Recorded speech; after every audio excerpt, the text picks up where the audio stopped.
வந்தது காரணமே மனைவி வந்து தான் வந்திருக்கேன். மலை உச்சியில பூத்தைய பிச்சு புவையுங்க ஒன்னா போயிடுச்சு, எனக்கு என் மனைவி வேணும். கொத்து கொத்தா காய்ச்சைய வெள்ளரி பிஞ்சையுங்க. உங்களோட ஏதோ பிரச்சனை இருக்கு.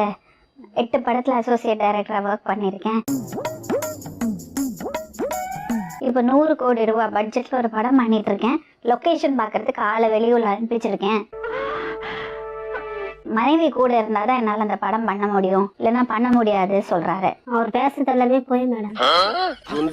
எப்படி கோர்த்து விடுது பாரு. அவர் வாய் திறந்தாலுமே போய் தான் மேடம்.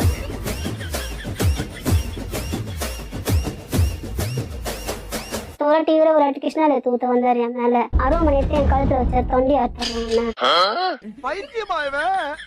ரொம்ப நேரம் நல்லா பேசிக்கிட்டாரையா.